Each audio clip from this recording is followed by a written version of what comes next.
Hi everybody. Okay, I trashed the video I was going to do today because I have a different plan. Yes, I realized months ago that in the words of a listener, you are not Lady C, just a wannabe. Well, I do not want to be Lady C. She is, after all, quite a number of years older than me and has a castle to look after. I can barely deal with a tiny house on a big yard. So, no thank you. But yes, the principle has sunk in. So I have decided to, today, continue yesterday's subject, but using your own words. So, with all due respect, listen out for your name, okay? So the principle of yesterday's video was not that I specifically or particularly like the York girls, nor that I'm making excuses for them or protecting them in any way. The principle was simply that I was not going to judge them on the say-so of a YouTuber or two or three, or even really on anything I see in mainstream media. I personally want facts. Were they involved in a nefarious way with Jeffrey Epstein? Was the money they received connected to anything nefarious? Or were those indeed gifts similar to what the Queen, Charles and other royals received? I personally want more information before I go ahead and condemn them. Because until the Harry and Meghan drama and before the Epstein files dropped, we have not really heard a lot of scandal or negativity about either Beatrice or Eugenie. Okay, let's start on your comments. 99.9% of you agreed with me on the royal family and Palm Sunday. Not a squeak out of any of them. Nothing. Yes, the Queen did not make a big deal out of Palm Sunday either, but she did attend a service at Windsor Castle or in the Windsor grounds, and she or her staff on her behalf released a message about the beginning of the Easter week. The Queen also made her famous COVID speech, likely her best speech ever, on Palm Sunday. And indeed, she was right. We will meet again, and we did. The Queen, when she was still in charge, did not wish Muslim people Eid Mubarak and forgot about her own Christian people. You see, it is not about wishing people Eid Mubarak or whatever, Rosh Hashanah or anything like that. I even do that. But you do not forget your own people in the process. And especially not if you are the head of the Church of England or then the Anglican Church. That is the point. So for people who send me DMs and say, you hate Muslims, you hate all Muslims, no, it's not what it's about. The monarch, the British monarch, is head of an Anglican church, okay, a Christian church. And then he forgets to recognize Palm Sunday, which is a big part of the Christian faith. That is what it's about. Okay? You see, that is the point. If you do the one, you have to do the other. And I hope that makes it clear. Okay, moving on. Like I said, the point of yesterday's video was in fact more about mob culture, influence of the media, social media, following a celebrity or someone you like blindly etc., than whether you like or dislike the York Girls or whether you agree with me or not. So I'm going to illustrate this by using some of your own comments. Now, a person calling themselves Analoy, Analoy 9637, wrote, I don't like any of the Yorks. Never did. Nothing will change my mind. Now, my question is, why? Why don't you like the Yorks? What was it about Andrew, about Sarah, about Beatrice, about Eugenie that you do not like? If you can't say what it is about these four people that you do not like, then I can only assume that you are following the media or negative reporting on them for, say, the last year or two, and you are comfortably sticking to it without any question. Or you are following someone you admire who has this point of view, and you are just sticking to it. You're not questioning it. Okay? Maybe I am getting it all wrong. Okay? But if you don't like them, why don't you like them? What happened? Give me a reason. Because otherwise I have to assume you are just blindly following someone or something and you're just going along with what they are putting out there, which, let me warn you, is often nothing more than clickbait. Now here's another comment from Jenny Chilton N8N, and notice the difference. Whether or not anything problematic comes out about Beatrice and Eugenie, I have zero sympathy for them.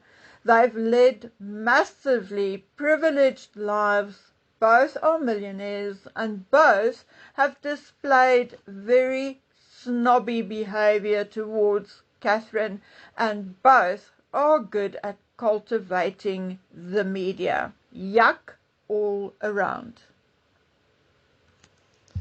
Now, guys, some of you may be surprised, but I agree with Jenny Chilton and I disagree with Jenny. But you know what? I respect her opinion 100% because she has an opinion which she expresses eloquently enough and in her own way. If she finds the sisters yuck, then so be it. It is how she feels, and Jenny, you are fully 100% entitled to feel the way you feel. I mean, I find Charles or King Charles double yuck. So there you go. Thank you, Jenny, for leaving your comment. Love and respect to you. Your reasons are perfectly valid, and I mean it. No sarcasm. I 100% mean it. Aquarius 5461 wrote, I never trusted Eugenie after she palled up with the ex-royals. Let's not forget Queen Elizabeth was still alive. It is appalling. Well, I was going to tell you guys something, the truth for a change, and I guess, huge bombshell for a change right here on Bookworm 2. So this particular comment gives me the perfect introduction to go ahead and do so. The Queen's feelings towards Harry after his move to California was very complex and nuanced, particularly as time progressed. Initially, there was a mix of grandmotherly affection and disappointment over what she viewed as an abandonment of duty. Now, remember her official statement after the Sandringham summit. She said, Harry, Meghan and Archie will always be loved members of my family. I support their wish for a more independent life. Now that statement has been analyzed a million times, but it was actually very simple. The first part was love and sincerity, and the second part was a clapback. It was not only royal biographer Ingrid Seward who said it, but I have it on excellent authority that it is 101% true that the Queen was dismayed and hurt beyond belief. Harry was telling the truth when he said that the Queen never expressed any anger to him directly, but that he believed that she was sad that it had gotten to that point. And you know what? That was 100% true. When her disappointment and a bit of anger subsided, she did remain incredibly sad. Now, remember, Harry was her little boy, the one she ran after to prevent him from landing under the wheels of a carriage, the one who was not cautious of her, but instead played pranks on her. It wasn't just Harry the soldier or Harry the royal that she missed. You and I may be sick to the gills of Harry, and if we never see his weed-addled monkey eyes again, it will be just fine. But the Queen loved him and missed him to the day of her death. And my friends, of course, that makes what Harry and Meghan did to the Queen even worse. So let me now go ahead and shock you. The Queen knew that Eugenie was indeed still friends with Harry and Meghan, and she approved. Another bombshell. I'm not going to say who shared this with me because it will be one of the worst trusts I could possibly break. And if I break that trust, I can close down my channel. And I will never, not even under threat, disclose who told me this. But Eugenie wasn't the only member of the family, close or distant, who were still in contact with Harry and Meghan for a year or two, well, maybe even 3 for all I know, after they left the monarchy, after they went to California. And you know what? The real bombshell? The Queen approved because she did not want Harry and Meghan, but in particular Harry, to feel ostracized from not the monarchy, but the family. The Queen even approved of Eugenie going to visit. Now please, I'm begging you, don't believe me. Get Neil Sean or Lady C to go ask their contacts directly. It is what a lot of people do on this channel from time to time. They go from here and they said, oh, another YouTuber said this or that, Lady C, what do you say? So they go question me on there anyway. So please, this time, please go do that. Do it again. And this time you have my permission to go do it. Yes, indeed, there were moments. The Queen must have been angry or then terribly heartbroken and disappointed in the grandson she helped raise. But what I can tell you with reasonable certainty is that the Queen blamed Meghan. She blamed Meghan for 90% of what happened, and she was worried about Harry, and with good reason. Remember what the Queen said to a friend of hers? She said, Meghan is evil. So there you have it. The Queen was indeed actually glad and grateful for those who kept in contact with Harry and would not have stopped anyone from visiting him. And please, dislike Eugenie all you want. She was snobbish and bitchy when she was younger. There are many little stories I can tell you from when she was a kiddie into her late teens, maybe even early adulthood, I'm not sure.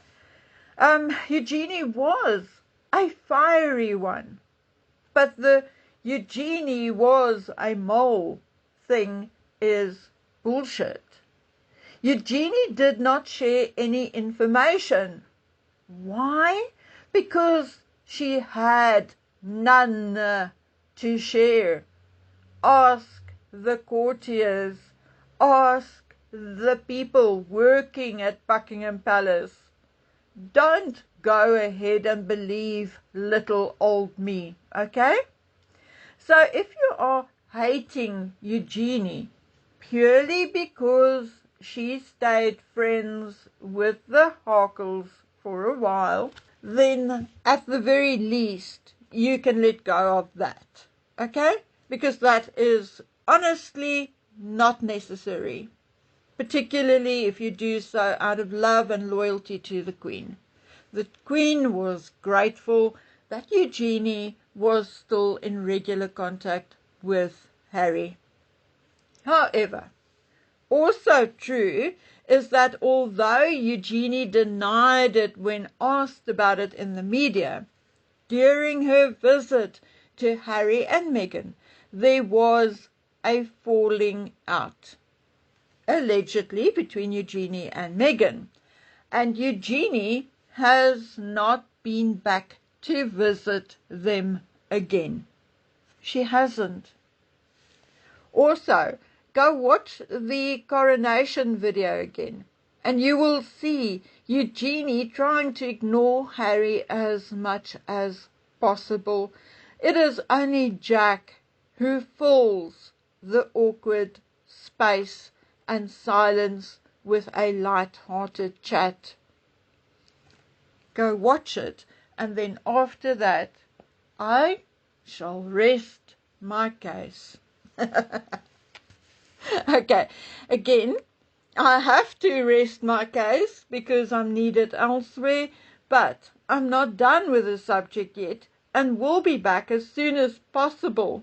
There is still another rather big bombshell waiting to spill. But just a short notice before I go. There are two people who commented on my last video, and I don't know how clever one has to be to think you can comment on someone's video and comment on them personally and they won't see it. Honestly. Well, these two people, if you cannot comment on any of my future videos, well, it's all because of me, okay? I shut you up. Not because of your opinions whatsoever, but you do not come onto my channel and tell me what a piece of I am, okay? If you don't like me, you don't like what I'm talking about, or you don't believe me, or whatever, there are hundreds of other channels. Stay off my channel. Go away. I and my mental health don't need you to jump from one comment to another. People who have been with me for ages, people whom I like, people I get along with. We don't always agree, but we still get along. Okay? It's not your job to go from one comment to another telling a positive commenter what a piece of I am, trying to stir shit. Well, my dear, you can still see my videos, but frustratingly, you won't be able to comment unless, obviously, you go and open another account under a different name. In which case, I will contact YouTube and block your IP. I think it's time I draw the line in the sand. I'm not a young chickie. I'm doing my best to be honest and straightforward. I do make mistakes like anyone else, but I've never been dishonest. And if you can't respect that, if you don't like me, go away. Go listen to someone else. Go away. Well, seeing that you didn't want to go away on your own, I blocked you. So if you wonder why, that is why. Cheers. Okay, guys, for the rest of you, I will be back as soon as I've helped my family out on this side. They're all working, and the one needs to come to the bathroom, and the other one needs a bit of lunch. I will continue as soon as I can, and we will then also continue this conversation. Until then, please, I'm begging of you, take good care of yourselves and stay safe. Do not go look for trouble at this venture, this point in time. Stay away from heavily populated areas. If there are big festivals or shows or whatever, you know what, I'm sorry, but stay away. Stay away. We will continue life again at some point when we know exactly what is going on in the world. Don't go look for trouble. Okay, guys, and I'm only saying this because I want you back on the next video so we can continue the arguments in a respectful way. Okay, bye.